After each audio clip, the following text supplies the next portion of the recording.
Awesome, man. Well, we have Logan Mohtashami here. Did I pronounce that right?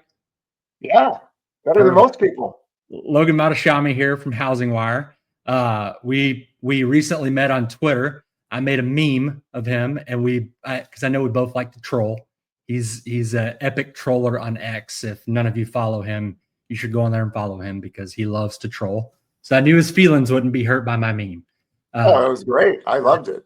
I knew he wouldn't be hurt by that. But we have a lot of agreements on forecasts. I have some questions I want to ask him, just from a perspective of I call myself an armchair economist because I'm self-taught on YouTube. I'm not as smart as you, but I have a really in-depth understanding. So try to translate that to agents, mortgage lenders, from my loan officer terms, your economist terms, to try to break all that down.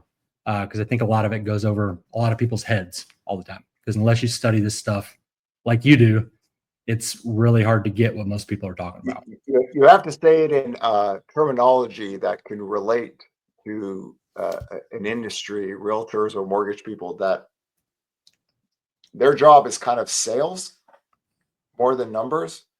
And my job is more numbers than sales. So I think one of the things that our work is popular is we try to make it fun, but we try to make it to the point to where everyone could kind of understand this, because there's so much noise out there, and it has been noise for 14 years. I mean, the only reason I'm even here today is that the stuff was so bad in 2014 and 15 that I decided, okay, listen, we're gonna have to make this like full blown teaching people economic models and all this stuff, but say it in a way where people could kind of understand. And we're gonna have to go back in history and look at stuff. And if you lose the audience, even if you're 100% right, you don't win.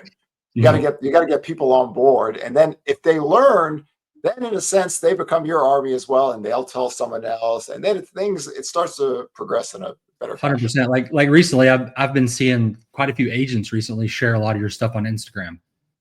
Just with your stories, it makes it a little easier to keep track of and things like that. And that's kind of where I overanalyze too much, which hurts my sales sometimes.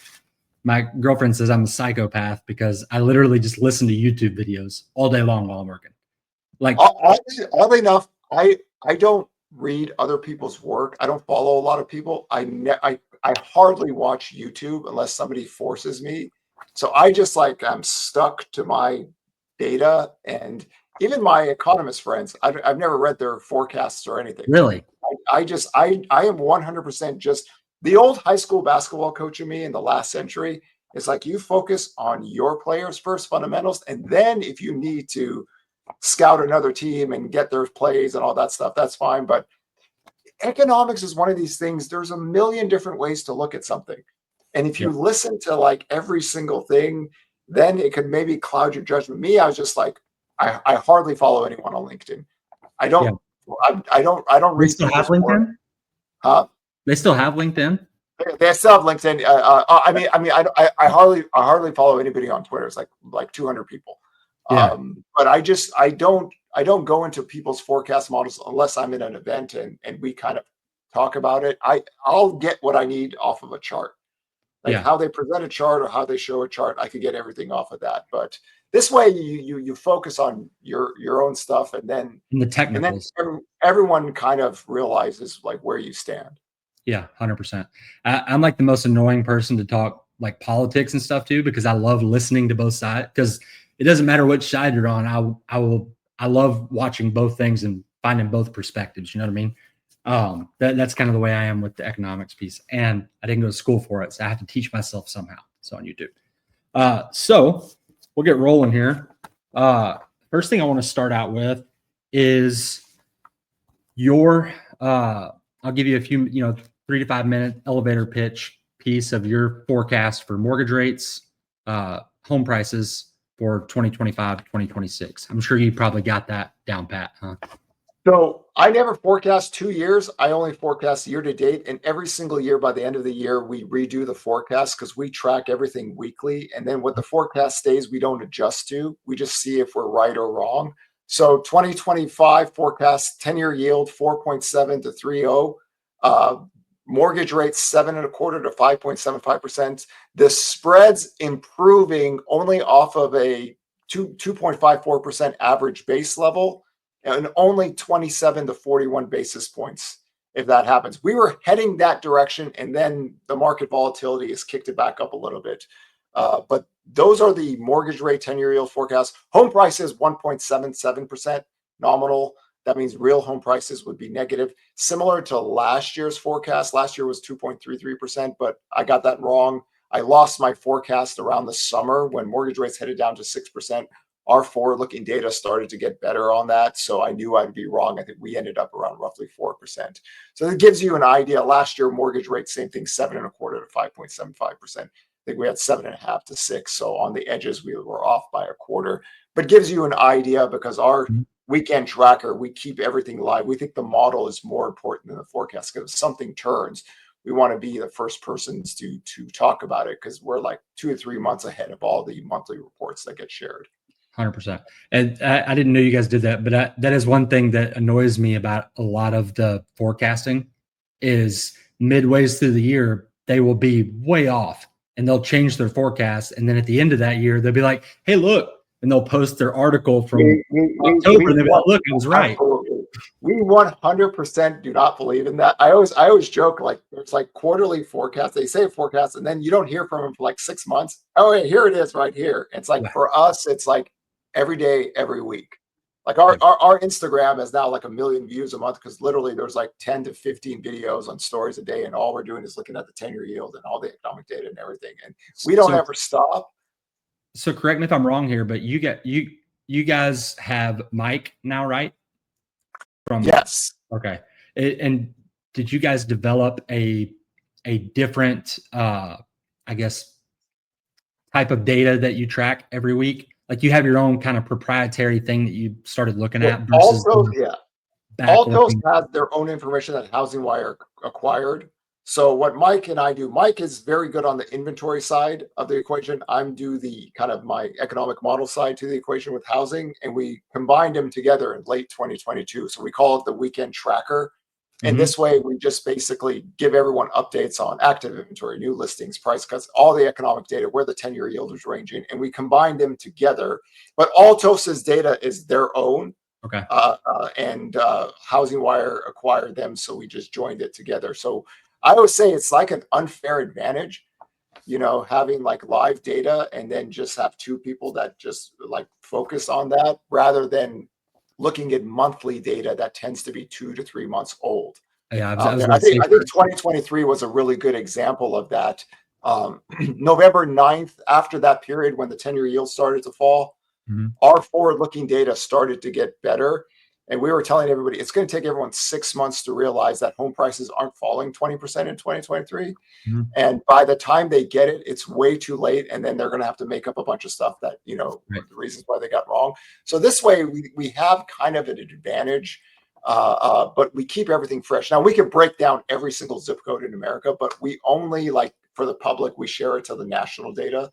So we try to teach people. And then, like, real estate investors, Wall Street, realtors, mortgage people, consumers will take our reports and then do it on the weekly basis just for their own marketplaces. Right. And for any loan officers and realtors that are listening, most of the time when you hear people talk about this stuff, they typically are looking 2 to 3 months behind with data.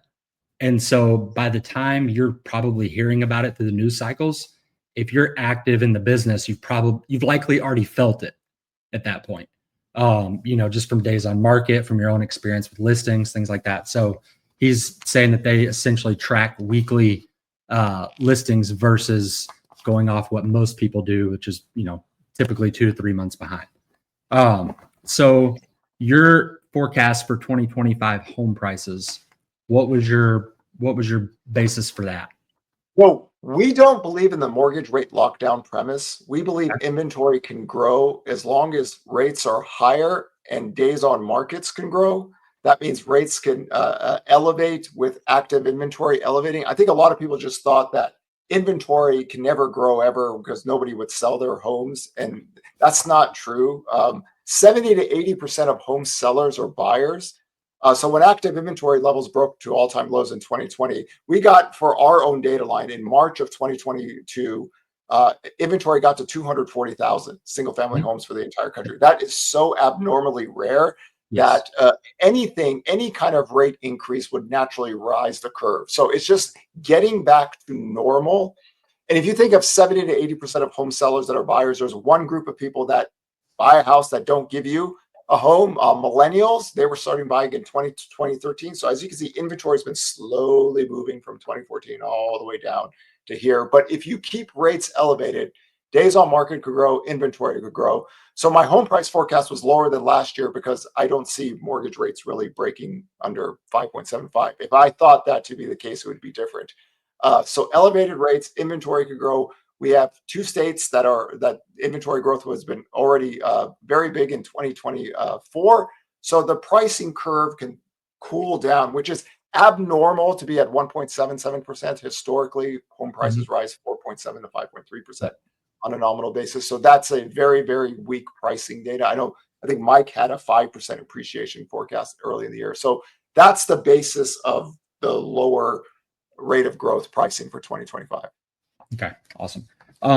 So as far as what are your, so for me personally, I I look at this stuff a lot like I do.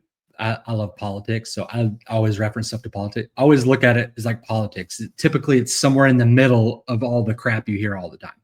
Like typically, the truth is in the middle. Home prices aren't going down 50%, and you're also not going to gain 10% equity this year. I So think Apollo had the highest. They were at 11.6% at the start of the year. And I went and tried to look at their models, and like none of that made sense to me. But they've already revised it down to 6%, I think. right.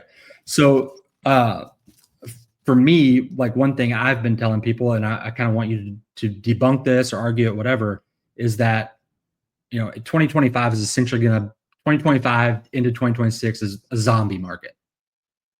Like nothing's crashing, but everything's just like it's like a slow grind, if that makes sense. Just because of all the affordability challenges. There's like a couple of things that I look at a lot in Texas is that over the last 5 years, homeowners insurance has 7x'd over the last 5 years, just for the state of Texas, not including properties. So there's so many affordability challenges, and so are you seeing a uh, almost like a tale of two markets? So like I noticed because I used to be a loan officer in South Dakota until I moved to Texas. So a lot of realtors, friends in South Dakota, some on this call now. But one thing I noticed there is that inventory always is pretty tight, just because like anybody that lives there knows that you can't buy land. Versus here, so do you typically see those markets lagging, or do you think that moving forward we are going to see a lot of differentiation nationwide? Because I know historically they've lagged. Yeah. So when I look at national home prices, whenever we have a hot push in prices, 1943 to 1947 was actually the hottest period in time. Mhm. And then there is a period of time where nothing happens. You could have 0 to 1% home price growth. And the 1970s, well, home prices grew faster in the 70s than in the global pandemic late in the 70s, from 77 to 79. Then there's a lull for a little period of time. Here, I'm putting the historical models into context. This is why my forecasts are a little bit lower than everyone else's. But also, when we think about total active inventory on a historical basis is still very low. But if you want to take states that, a good example, Austin home Mhm. prices went up 76.5% in 2.5 years. Mhm. Okay. So Austin home prices based off of a very low inventory curve with 3% mortgage rates. That 3% mortgage rates went to 7. So there's one negative hit there. Mhm. Inventory grew on a faster basis, but Texas and Florida, to me, besides of prices and rates and taxes and insurance, I think Florida is a different case than what Texas is dealing with. The slowdown of migration in those two states impacts, because now you're revolving more of your home buyer demand in the local economies. So if migration slows down, which it did in Florida and Texas, they didn't go negative or anything, then that impacts the demand curve with the total principal, interest, taxes, and insurance cost of housing, because those two states, Texas really never kind of had a boom in prices before. So this is very new for a lot of people. Property tax payments are all of a sudden you see the adjustments, you're like, what's going on here? But those have appreciated more than the home prices have. Yeah. So that is a Texas. Florida, on the other hand, has a whole different set of problems. And the condo market, you can't get mortgages, you can't get insurance for certain things. Do people want to live there with hurricanes? There's a whole different kind of variable in Florida, especially the western parts and condos. But when we think of those things, we're taking the total housing inflation for those two states were much higher than the general marketplace. And that's why 40% of the inventory growth in America last year were Texas and Florida. There are two outsized population states to start off with, but you can have variables in there that are different than other places. Absolutely. So I'm gonna go through a couple of things that I would call my quote unquote unofficial forecasts. I know you don't like it on X when people don't have forecasting models, but no, most people don't even show their names and faces on X. That's the thing. So that's the whole trick is to get them to actually show their name and face, and they won't do it. Yeah. So I've done it for 14 years. I know they won't do it. So on occasion somebody takes my bait, and then as soon as I go on their YouTube page, you can see that they never forecasted housing. But 99% of people don't even show their names. So it's fun for me. The funny part about it is that a buddy of mine I sent a deal to yesterday. I can't remember what university it was, but they did this study of like 17,000 like professional economists forecasts of all kinds of different stuff, and only 23% were right. Only 23%. So like when people see this stuff in the news, they take it as like, this is what's going to happen. And it's just, we have a belief that models are more important than forecasts. Like any human being that's functional than actually write a forecast, but to me, the model, because economics never stays constant, like it never stops. The variables change on a weekly or monthly basis. So you have to kind of move with that. And here, I mean, the last decade was so boring. There was nothing like my 10-year forecast every year was 1/6 to 3%. There was nothing going on. It was a very slow growth, slow inflation rate, so not much. Here you have intangible variables that can move things so fast that you have to be on a dime, change something, and you don't wait 6 months to tell people, oh, by the way, that changed because of what happened in February, and you're saying this in September. So I'm going to go through a couple of like just what I think, and I want you to debunk those or argue those. Because I know these are things that probably other loan officers or real estate agents hear all the time, or at least feel. So for me, the reason I said we're going into a flat and stagnant market for the next 2 to 3 years, number one, affordability ceilings. Number two, bond market dislocations. I don't think, I think the 10-year is bottomed out unless we have some significant jobs data that comes out that's going to get, because it's pretty clear that the Fed's stance now is no more housing market policy. It's strictly inflation policy.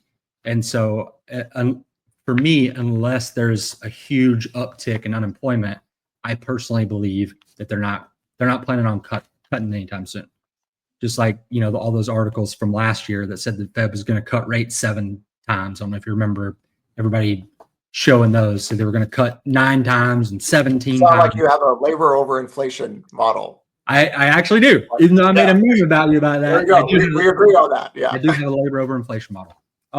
And then the last piece is demographic momentum, just like you said. That was one of mine. I think mortgage rates are going to remain sticky, home prices stagnate. And then you've kind of already covered those. So I'll kind of go into the next piece here. Let's see. I wanted to get into really spreads was what I really wanted to touch on here. Because this is something that I feel like every real estate agent knows inventory, like every mortgage lender, at least somewhat understands the 10-year, but what they don't understand is the spreads. So in 2023, we got up to 320 basis points in spread. Yeah, Is that the spreads always vary depending on who you quote on rates, but yeah, after the Silicon Valley banking crisis, it went to pre-cycle highs right after that. So I'll tell you this: I tour the country. Every time I ask people, does anybody know the term mortgage spreads? There is maybe 2 to 3 people out of 500 to 1,000 people. So it is like my goal to teach everyone the mortgage spread story so they could understand that a little bit better. Yeah, and for those listening, if you ever hear anybody say that, the spreads are simply the difference between the 10-year and 30-year mortgage rates. That's basically what it is. So I personally believe that spreads aren't going to get much better due to a couple things: prepayment risk, runoff of MBS from the Fed, and a few other factors. But those are probably the main two. Because I know you disagree with this part. Why do you think spreads will get better in the face of these two things? In 2024, the rate forecast was assuming that the spreads improve that year from where we were, because we were actually improving in 2023 until the Silicon Valley banking crisis. So when I talk about spreads improving, I use the Freddie mortgage data and then use the spreads off that. So we had a 310 spread in 2023.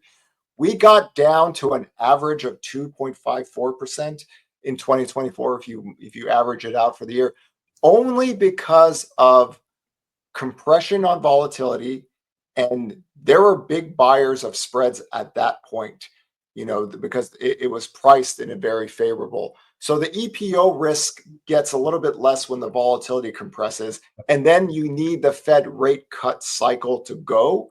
And then if it keeps continuing, the spreads could get a little. Now, I didn't have a very big improvement this year. I think we briefly got into the 27 basis points improvement for a little bit, and then the spreads got a little bit worse. They improved a little bit. Historically, we've been around like 150 to 170 bips, right? Yeah, 160. There's two ways to look at it. 160 to 180 is historically norms. Now, I show the spreads going back to the 1970s. Yep. And I always encourage people, like, if you really want to know the history of the spreads, you go back to history and look at how wild it's gone. Like in the 1980s, with spread difference was like 5 to 6%. That's how you got 18% mortgage rates. Yep. But spreads don't necessarily get worse in every recession. There's been 2 recessions where the spreads actually started to improve. However, you would need a Fed to start cutting rates and then basically pushing it, slowly moving it lower. If you don't have that, then the spreads could stay elevated. If you have market volatility, the spreads could stay elevated. But in this context, we can have better spreads as long as the Fed has started cutting rates. Now, the trade war has kind of put that variable into risk.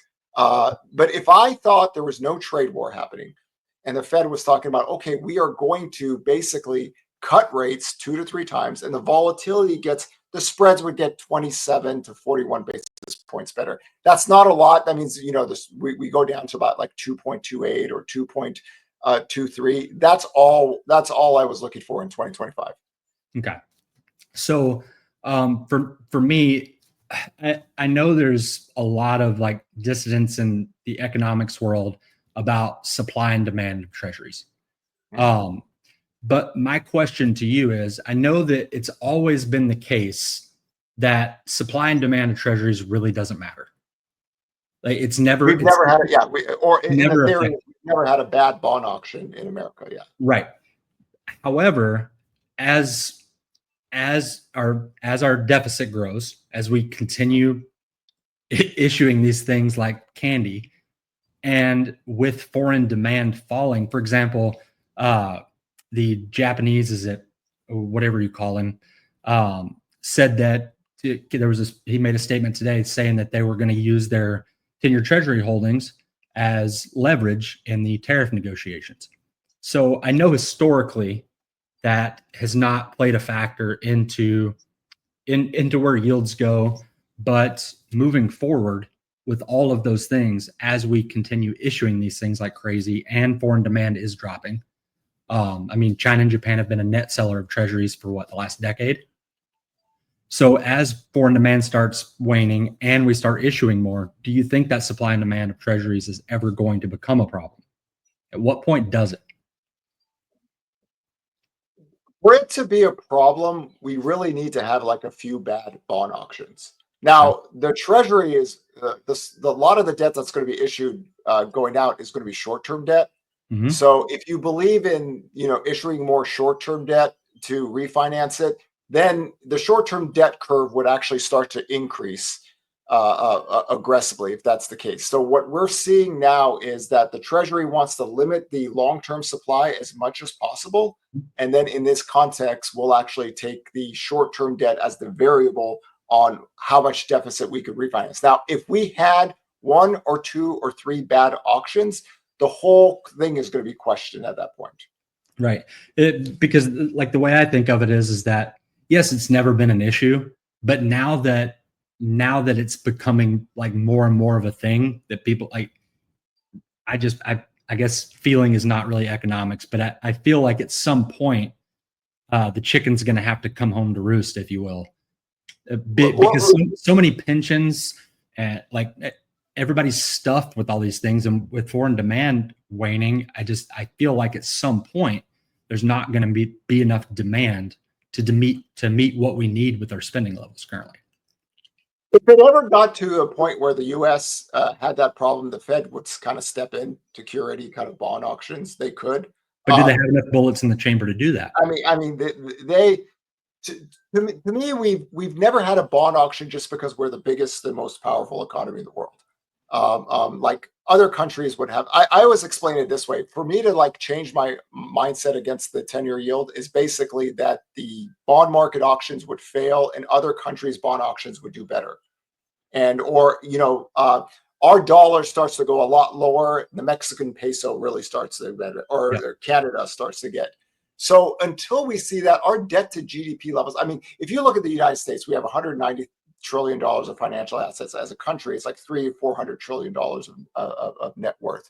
We have the powder to do this if we wanted to. We can also change some of the laws. This is one thing that I was surprised they didn't do earlier. They want to change the regulations to actually allow the bond market to have a little bit more. The banks could have a little bit more powder to purchase this. So until I actually see bad bond auctions, I can't say the 10-year yield is going to deviate from all this supply because we know this is coming.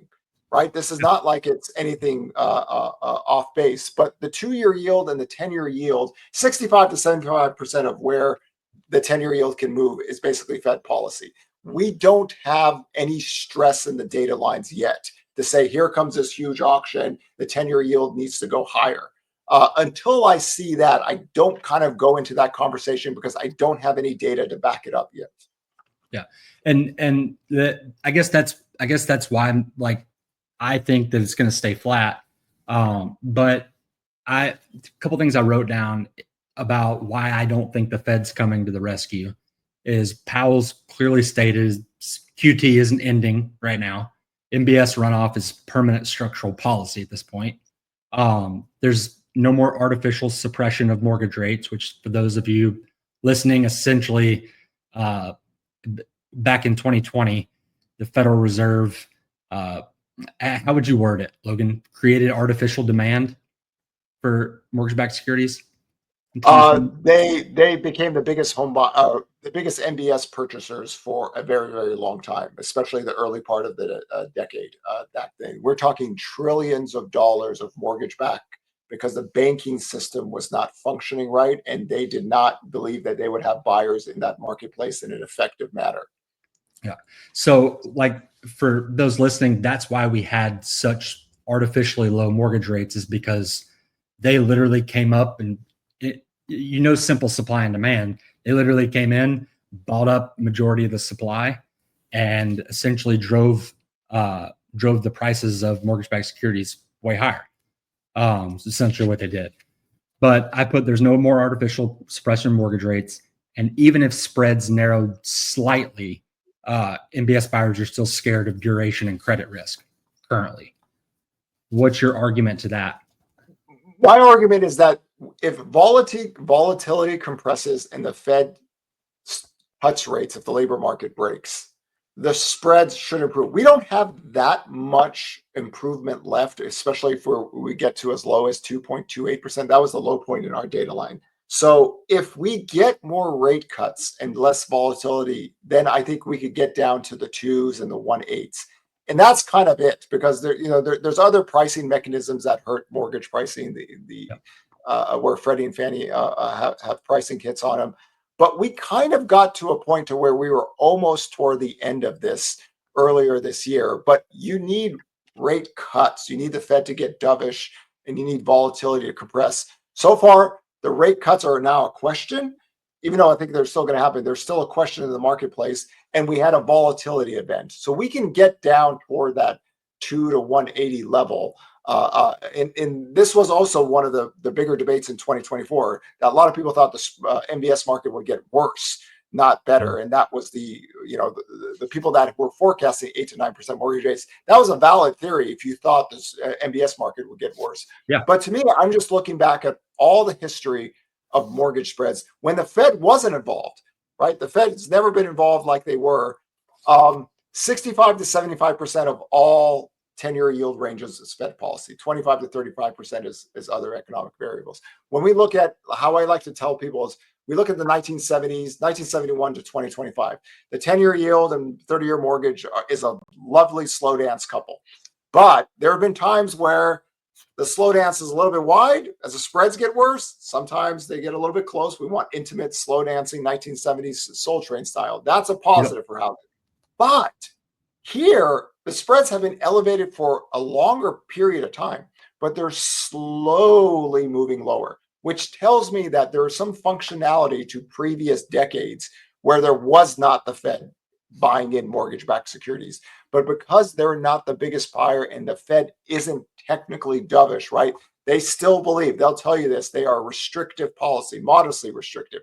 If they took if the labor market broke and they said, okay, we want to not get to neutral, we want to get to accommodative, I think you get a little bit better spreads. And that's kind of it, because I think the low point for us was 228. So I'm only like 30 to 40 basis points away from the bottom I could even get to. But it does need those two things to happen to get that next leg lower. And the volatility has picked up a little bit because of the trade war, and that has cost us about 20 to 25 basis points on the spreads. They're a little bit better today. I think there's seven basis points improvement from yesterday. But I'm going back to the history of mortgage spreads without the Fed being involved in it. And it kind of explains 2024 and 2025. Okay, cool. That's like one issue I have with like people going back a long time to and give their technical analysis on this, is because after the Fed entered the picture, everything changed. There's like the technical analysis is a moot point, because they can create artificial demand when they want to, when they think it's necessary. And it just also the spreads are only so much that they can impact the mortgage rates, right? The 10-year yield and 30-year mortgage rates are the big players. The spread is that gap. So between 160 to 180 to 3, you're talking about a 1.25% peak gap right now. The 1980s, we got to like 5% spread differences. So we're talking about 1.25 difference in mortgage rates compared to the normal historical trends going back to the early 1970s. So that's the level that we're all working off of. And when in 2014, I think a lot of people were confused, because when the Fed stopped buying, or when QE3 ended, a lot of people thought the 10-year yield would skyrocket and the MBS market. But you have to sell those in a bad market for that to get much worse in pricing. So they're rolling stuff off of the marketplace with quantitative tightening. But imagine this. Imagine the Fed said, okay, we don't want to be neutral. We want to be accommodative.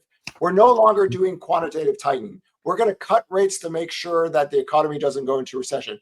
You put all those things together, then you can get this MBS market, that last final move lower, and staying there until the economy improves, where they remove that. But we're not there. They're still modestly restrictive. They're not talking about anything about being accommodative. They're talking about maybe we're close to neutral. So we're like in a whole different ballgame than what people were accustomed to in the last decade. And that has been the challenging thing, because everybody assumes, oh, they're going to do QE. No, they're not. They basically said, we are not doing QE unless we have zero interest rate policy. And we are They just learned their lesson. I mean, they just, yeah, with what we are they've created. so far from that can't be part of the conversation. They have said this time and time again. They're not going to get into the marketplace like that. So it has to be other variables that push that thing lower. Okay. And for those that are wondering why we're not really debating much, is because I figured he would have an analysis like a lot of your Zillow guys and such. But as I dug more into its analysis, we pretty much we're not very far off on majority of the stuff that I think. So as far as the next thing I want to talk about is the lockdown effect. So I know that's one of your favorite things to talk about. In Texas and Florida, nearly 90% of homeowners have rates under 5, with many below 3.5. Let's see. Where did I write that down? So, and this one is more of a feeling from what I see and what I hear on a daily basis from customers, essentially. What's your basis for saying that there is no mortgage rate lockdown effect? Because just the simple fact of, a $300,000 house today costs the same as a $150,000 house did 4 years ago, with homeowners insurance, property taxes, interest rates, the whole nine. So the reason I don't like the mortgage rate lockdown, and this has actually been here for over 10 years for me. I've been debating this with people for a long time. So we go back to 1985 to 2007. Housing tenure was 5 to 7 years during that period of time. From 2008 to 2025, it's been 11 to 13 years. In some parts of the country, it's 15 to 18 years. I've lived in my home for 20 years. People don't move as much as they used to, right? And when qualified mortgage came in, basically, you really have to qualify for their house to sell and move. Now, back during the housing bubble credit years, it did not matter. You had access to credit. It didn't matter if you qualified. It didn't matter what the rates were. There were option arm programs. There's all these loans that the rate variable didn't matter. But now people were naturally staying in their homes longer and longer before COVID. And when we look at our new listings data isn't that much different when mortgage rates were at 3% or where they were at 7%. But what we've seen the last 2 years is that the total— But it's speeding up pretty quickly. It's speeding up pretty quickly. It is. The total cost of housing, because of qualified mortgage, if you cannot afford that house, you're not moving. So it's not the mortgage rate variable going down 1% isn't going to make that much of a difference. But property taxes, insurance, the balance of the loan, all these things matter more. But when you talk about a mortgage rate lockdown, it's in a sense that you don't have much move up or move down buyers. So that's an additional 1.7 to 2.4 million homes that are off the demand curve. But every single week since 2022, we have seen that the coupons of lower mortgage rates are being sold and people are buying with homes with their higher mortgage rates because they qualify, right? For a lot of people, affordability crisis is for maybe single households, younger people, but for Gen X and baby boomers that have a lot of equity, it's not as bad as it seems. And this is why home sales have basically stayed flat for some time. It's no longer crashing. So we see in the data that we have sellers that are buyers and they're moving, but the total cost of housing for a lot of people is just not that big. So I think nationally are we up like 30% year over year in inventory? Yeah. Inventory right now, currently last week is 31%. But if we look at, just to keep things as simple as possible, the NAR has this national total inventory data. Normally, it's between 2 to 2.5 million, going back to the early 90s. The one time where it escalated out of control was in 2007. Like we had 4 million. 4 million was the peak in 2007. Here we got to like 870,000. Right now we're at 1.33 million. So just to get back to 2019 levels, inventory has to range between 1.52 to 1.93. 2019 inventory levels were the lowest levels of inventory really ever until COVID happened. So we're not back to normal on the total, but also we have a lot more people now. Like in the early 1980s, inventory got to 3 million. We have a lot less households and more people. Here, the homeownership vacancy rate is like 1.1%. So even though inventory is growing on a percentage basis, whenever you're using percentage basis from all-time lows, it's going to be like, it's going to look really high. But in retrospect, to the workforce, to the households, to everything, we're not even close to normal yet. But we should work our way back to normal. As long as mortgage rates are elevated, it takes longer to sell a house, right? And mortgage demand to suppress, inventory can grow. That's what we've seen from like 2013 all the way down to 2025. Whenever rates go lower and mortgage demand picks up, it's a hard time for inventory to grow in that environment because the supply and demand equilibrium changes. So if I was to take the mortgage rate lockdown premise that, you know, nobody was going to sell their house or anything, sales would be a lot lower, right? And inventory really could get no traction, but we still have every single week for many years, people selling their 2, 3, 4, 5% mortgage rates to buy something. Sometimes they get 7%.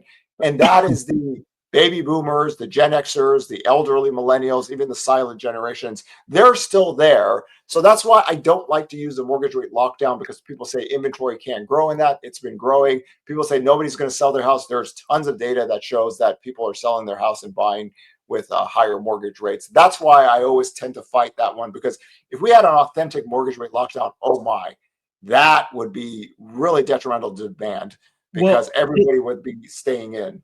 The only thing that concerns me is, like, you know, technically speaking, right now, you're absolutely correct. But if you see the headwinds that we're facing currently with, you know, the affordability index and just with the sheer volume of listings coming on the market currently, it seems like we're in a slow movement towards that.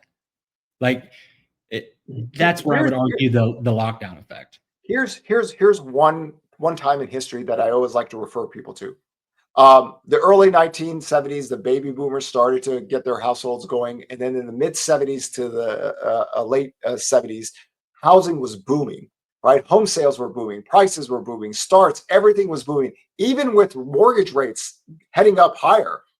So you had a lot of people with very low rates originally, but then, you know, mortgage rates got up to 18%. Then when we had 18% mortgage rates, we had a very, very sharp crash in home sales. We went from 2 million to 4 million, 4 million to 2 million. Affordability was worse back then in the 1980s. We had 2 recessions, worse credit debt profiles back then, more inventory. But when mortgage rates started to come down, demand did pick up, right? And it really is, if you look at existing home sales data going back 5 decades, we have this lull for a few years that happens after every single rate increase cycle.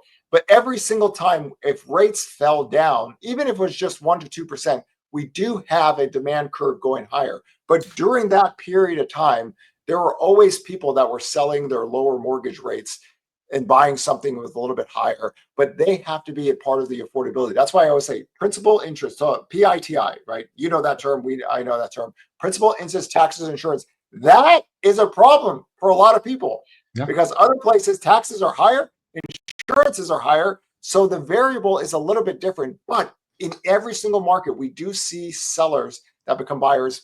If mortgage rates were at hypothetical 5.375, home sales are going to grow 500,000 in the existing home sales market. We get an additional 150,000 in the new home sales market. Last decade, total home sales, the peak was around 6 million. We're at 5 million right now. Last 2 years, we're missing 1 million mortgage buyers. So there is that transaction from lower rates. From where though? Like where? This is the piece of this argument that I can't like wrap my head around, is because just because there's new household formations, like that, to me, that's not demand. You know what I mean? Like, I understand the inventory supply piece, but what I feel like nobody addresses is the affordable, the affordable options available. Like, I think it takes 116,000 to afford the average home in the US. And so look at it in this light. The NAR says 116,000. If you have a dual household income, one makes 980, one makes 70. That's 160,000. So 62 to 64% of home buyers are married couples, dual household incomes. So you have a 5-pillar buying profile on 5 generations: silent, millennials, Gen X, baby boomers, and silent generation. You put those together, then you have investors and cash buyers in that. So you have near 5 million total home sales in the 2 periods where housing affordability was almost as bad as it was in the early 1980s. So when rates tend to go just to 6%, we see the demand curve get better. But that's also, millennials are still a huge buyer in the mix, right? The baby boomers surpassed them last year, but 12 of the last 14 years has really been the millennials. Now, also, there's 50 million of them working, right? There's only 17 million baby boomers working, but Gen Z just surpassed the baby boomers in terms of the workforce. And then there's people like us, Gen X, right? Nobody cares about us. We love it. Let the baby boomers and millennials fight. We still have our AOL accounts, but in this context, they are the move up buyer now at that age. So we're only talking about at peak, maybe getting 1 million more home buyers into the mix, but that does require households to form, wages to grow, dual household incomes, and then that first time home buyer, that move up buyer, move down buyer, that cash buyer, investor. You put them in together, it gives you a couple more 100,000 more home sales. And then it gets back into the range where I think we normally would have been in if home prices didn't escalate out of control. I'm not a big sales boom person, never have been. I don't think we have the credit markets of it. I don't think we have the ability to move products as much as in housing tenure doubled way before even COVID was even part of the equation. So people are just settled in their houses longer and longer. People stay in their jobs a little bit longer and longer. But here you can get an additional 400 to 800,000. It does need rates to go lower because every year households form. Every year people get married. Every year somebody needs a smaller house. That is Right. that intricacy of demand. Yeah. Because housing is one of those things where every single year, no matter what happens in the economy, we still have millions of people buying homes. It's just when affordability gets better, that pool of buyer grows a little bit more and more. And that's it. And that's like not the most exciting thing to talk about, but that's kind of been housing economics for decades and decades. Well, so the thing for me is like, like I said, technically speaking right now, like that's correct. But I'm looking at, I'm looking at headwinds, right? Home prices doubled since 2019, while wages are up, what, 3 to 5%, maybe. So that's where I kind of get, I kind of conflict because I don't think home prices are going to crash by any means. I do think we could see, single digit declines just based off the region that it's in. With new, for example, I live in the DFW area. I think 60% of our housing market's new construction. So we could see some price declines here. But for me, I'm looking at this and I'm thinking in terms of headwinds, and just like I don't see where the demand is going to come back from based off the new listings data that's coming out, or it's been coming out over the last year. Like I only see it getting worse. What say you? So our model shows us that housing gets better when mortgage rates go from 6.64 to 6. The easy answer is saying if you get a sub 6% mortgage market, home sales could grow because the builders are still at 2019 levels. Like where the builders are right now, it's an additional million more home sales for the existing home sales, but they're working from 4.375 to 5.75. So you can't use that in the existing home sales market. The builders are using their buy downs and everything to push sales. But if you can get mortgage rates in a range, you could get a couple hundred more thousand home sales in there. That's what the demand shows. We've just never been able to stay in that period long enough for it to matter. But this year, it's crazy to say this, but purchase application data has been positive year over year for 14 straight weeks. It has been so long for me to say that. For that to happen with elevated rates, I would have never taken that bet. I would have said no. I'd take that bet if mortgage rates were near 6% and it's April. But in the last 2 years, I've already written my article saying the home sales have peaked. Like we already had the peak of the monthly sales. But here, I can't do that because the purchase application data is, and this is the thing about working from the lowest home sales ever. Like when I say that, I'm not trying to be hyperbole. You take the households and the workforce and everything, like 4 million existing home sales is really low. The builders don't have that luxury because they're at 2019 levels. but you get lower mortgage rates, even down to 6, you see the demand curve pick up a little bit more. And we had this back in the early 1980s. Like the early 1980s, affordability was worse, 2 recessions, more inventory, credit profiles Crazy better. inflation. Yeah, but Yeah. 2.5% lower in mortgage rates, sales went vertical. Now, in America, our home prices are actually cheaper than other countries like the UK, Australia, Norway, all these other places. Their real, home prices to incomes and everything are just much higher because they've lived off short-term rates for a very long time. Here, as bad as affordability is, it's not as bad as the early 1980s. So there is a way, but you need a few years where home sales don't do anything, home prices don't do anything, wages grow, households form, and then rates have to fall. And that's why I always say, like, this marketplace reminds me of the 1980 marketplaces than anything else, because affordability was worse then. But we still have that 5-generation buyer there with cash buyers and investors. So you can grow sales, but it does need that rate variable to go in there. And we're not talking about a lot, just a couple 100,000 out there. But even the new home sales sector, builders purchase application data is up 5% year over year, 14% month to month. So they have ways of getting rates even lower, but the existing home sales market doesn't have that efficiency in terms of using so many seller credits to get mortgage rates sub 6%. If that was the case, it'd be a different story. There's $37 trillion of nested equity out there for sellers that want to be buyers. So there's enough capital for them to do this. This is why home sales have stopped crashing really after 2022. You have that 4 million base buyer. That's been a big part of my work all the way going back to 1996, that we've never been able to really break under 4 million because that core buyer that's there every single year, no matter where rates are still there. If that wasn't the case, that'd be a whole different story because that breaks my model completely. But hopefully that explains why home sales stopped crashing, but you really need time to make up for that unbelievably unhealthy 2020, 2021, and savagely unhealthy early part of 2022 where home prices went up. Like my model said, we could be okay if home prices just rose 23% for 5 years, 2020 to 24. Yeah. I've lost that in the first 16 months. So there's consequences for that. That's why higher inventory, slower price growth, households forming, those things, even though it's gruesomely painful and it takes time, that'll be better for the housing market going down in the future because this is going to be here for decades and decades and 100 years. That period was a very short period of time in history, but whenever that ends, prices don't really grow much. Sales are depressed for a while.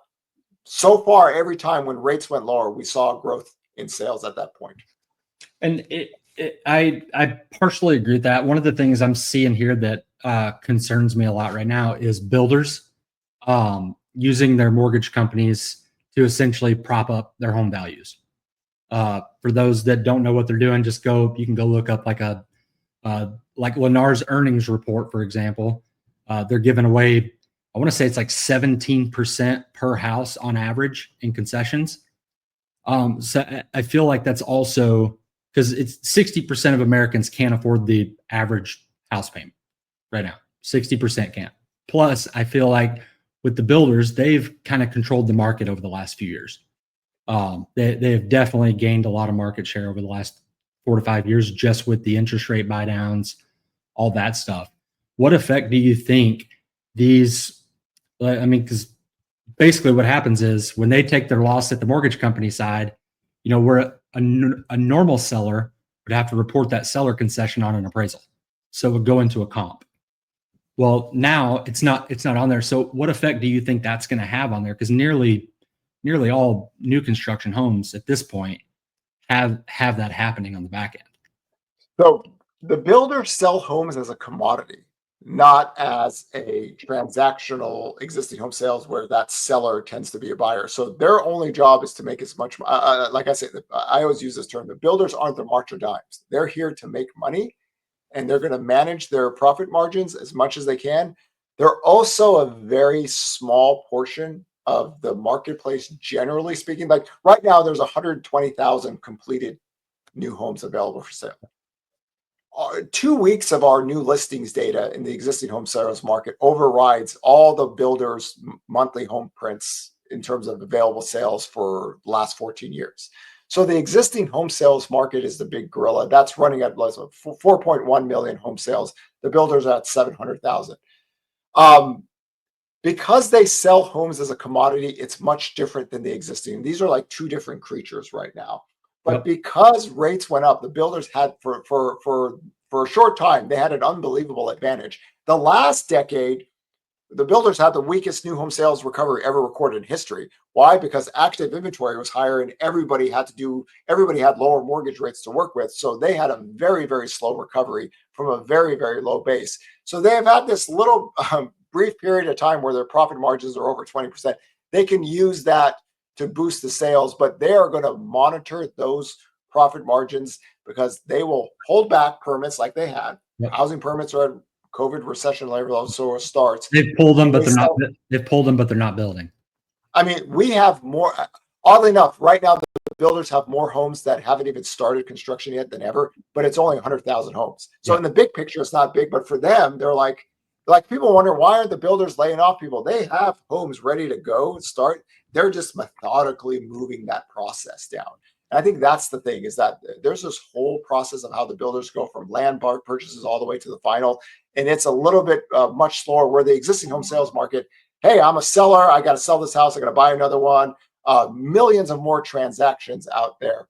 But the builders took advantage of this brief period of time because they had enough profit margin to do it. Not all builders can do this. Small builders don't have that luxury. But the big, since the market share of so much of these big publicly traded builders, they took advantage of it, and they're keeping. If you look at a chart of new home sales, it's gone nowhere for years. Rates go down, picks up a little bit. Rates the margins have gotten significantly better, though. Yeah. So the existing home sales market is just working from depressed levels, where the builders are still up at 2019. Yeah. So I always look at those things as two different creatures altogether. And this is probably one of those things that you can't really see because you don't see all the inner workings. But like, just something I've experienced a lot recently is people, if you're going to go, if Lennar's giving 17 on their earnings report, 17% average per house in concessions.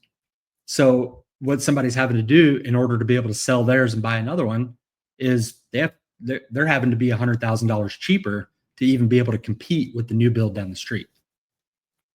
The new builds basically look at it this way. They're sitting out there taunting people. They're like, hey, listen, we have a 5.5% mortgage rate. Do you want to buy that house in the 1970s with that carpet? Or do you want a brand new house, bells and whistles? And guess what?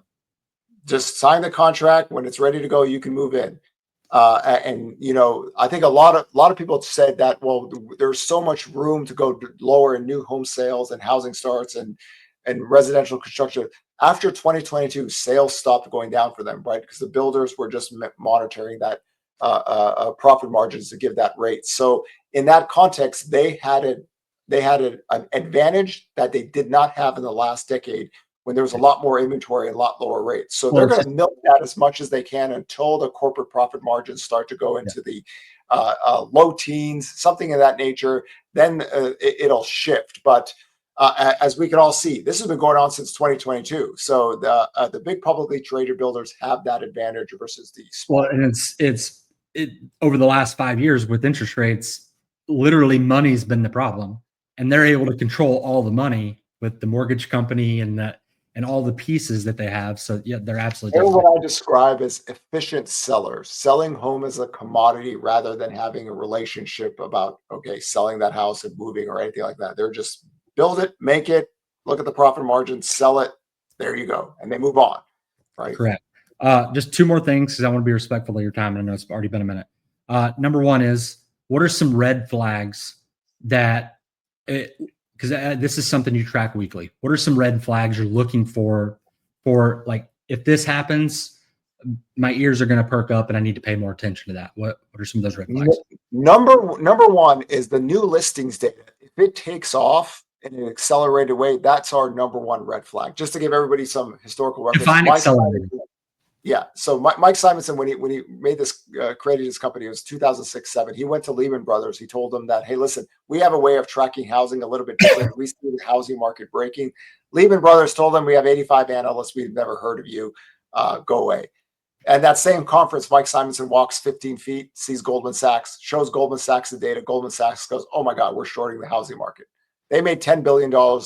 Lehman Brothers went out of business. So for us, the new listings data if it starts to go vertical, like for me, it's like if we get over 110,000 on a weekly basis, that is a red flag. That shows to me that the seller that is traditionally a buyer is, if for some reason, is moving away from the normal data lines that we have seen from 2013 all the way to 2025.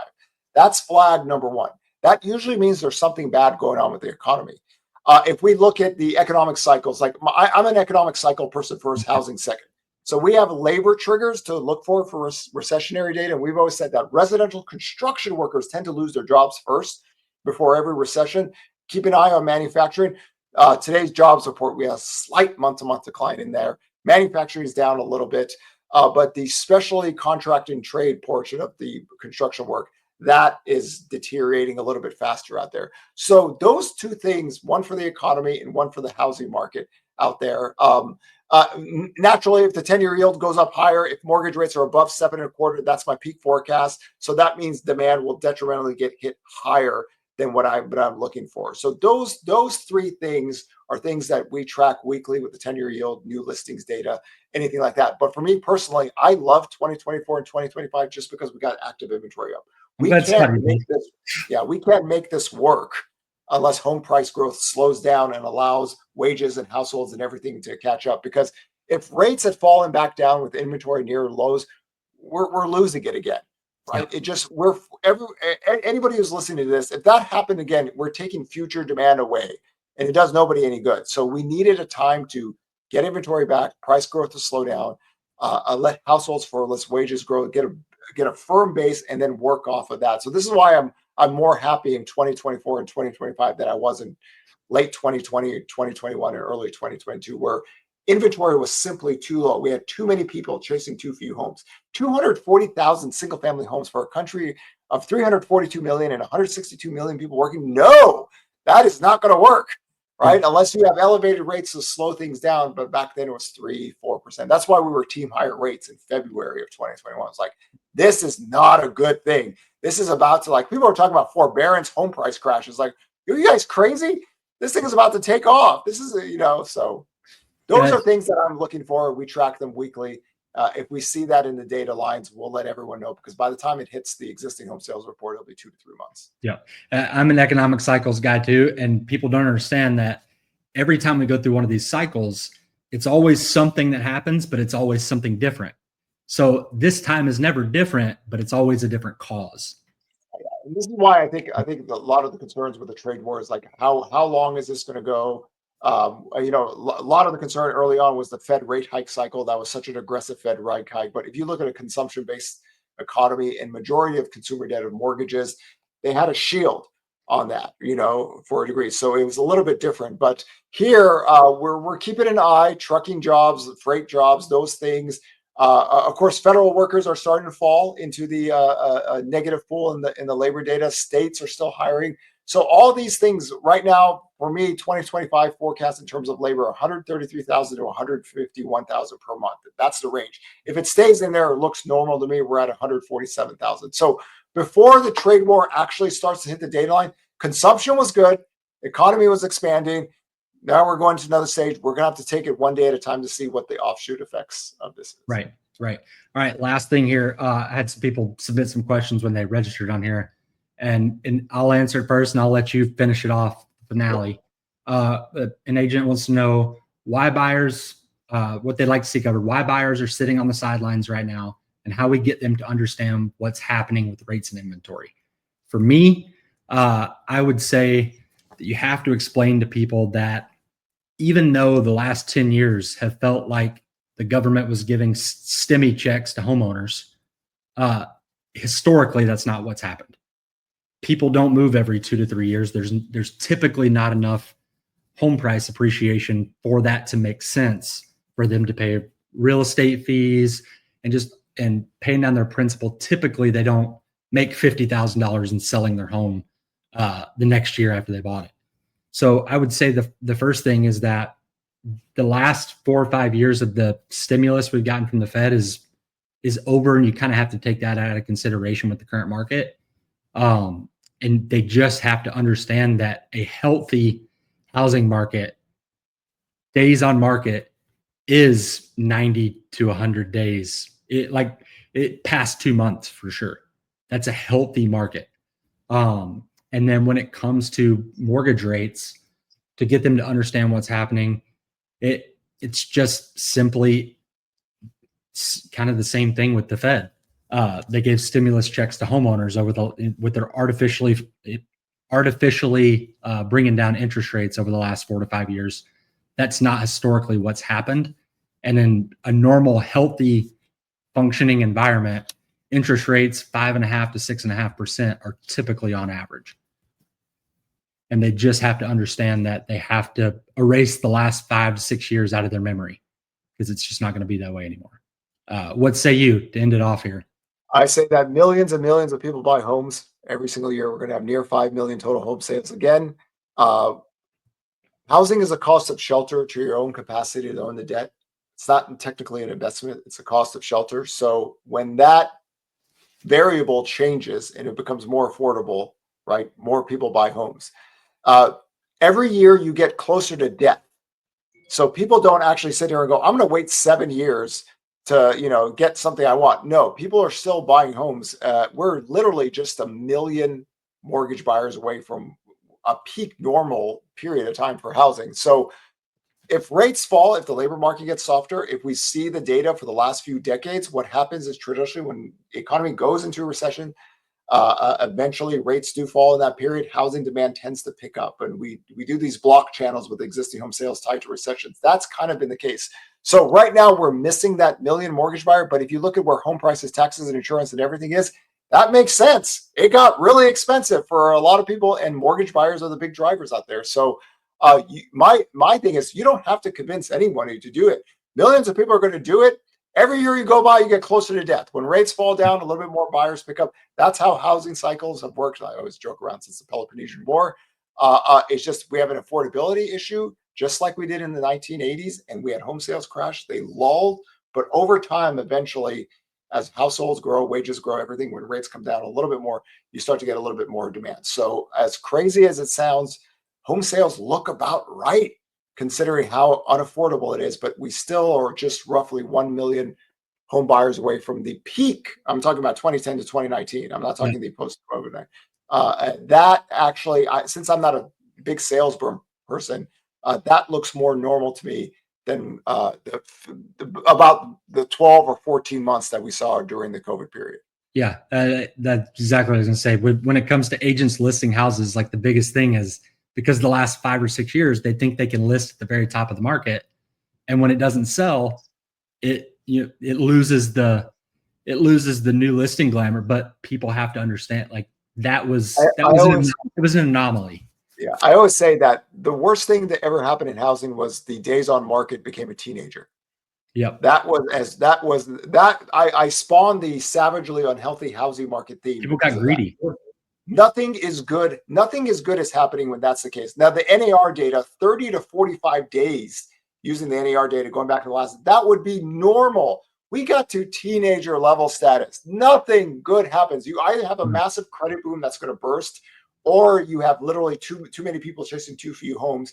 Both those two things are not good. So the fact that inventory is growing, there's more choices for people, price growth is slowing down, that is a benefit for everyone in the business over the next 10 to 20 years. Perfect. So you're in the camp, just so I can make sure we're clear, because I'm in this camp. The 70s inflation, it took about a decade to kind of slowly grind its way out. Home prices aren't going to crash. It's simply just become a luxury, more of a luxury than it was prior. But that's kind of your basis is the 80s. My basis is the early. This housing market looks like the early 1980s. And if some people are surprised that purchase application data has been positive so far this year, we're working from a very, very low base. If mortgage rates were just heading to 6%, you could get more sales growth to be more, everybody would visually see it better now than looking at the weekly data. But that was very similar to the 1980s when affordability was a little bit worse and people just go, who's going to buy homes or everything? But life finds a way, and there's still millions and millions of people buying homes this year, near 5 million total home sales. So the housing market tends to, in time over decades, works itself out. The equilibrium of affordability tends to work there. And we're talking about when you're working from such low levels of sales, it doesn't take much to move the needle, just like it did back then. But I think it's encouraging to see price growth slow down, inventory up, very similar to what we saw in the early 1980s, which ended up being a positive for the rest of the decade. Yeah, I mean, I think the slow grind that we're on is very healthy.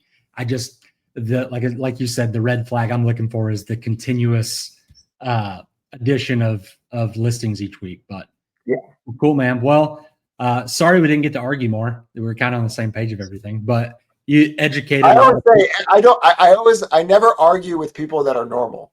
I always argue with the crazy people that are just like totally out there. But anytime I do one of these, if the person's normal, it ends up being like 95% of it agrees, and that's just how normal people would see the data. It's like it shouldn't be so much different than there. But then there's a group of people that are on YouTube and they're crazy. So yeah, the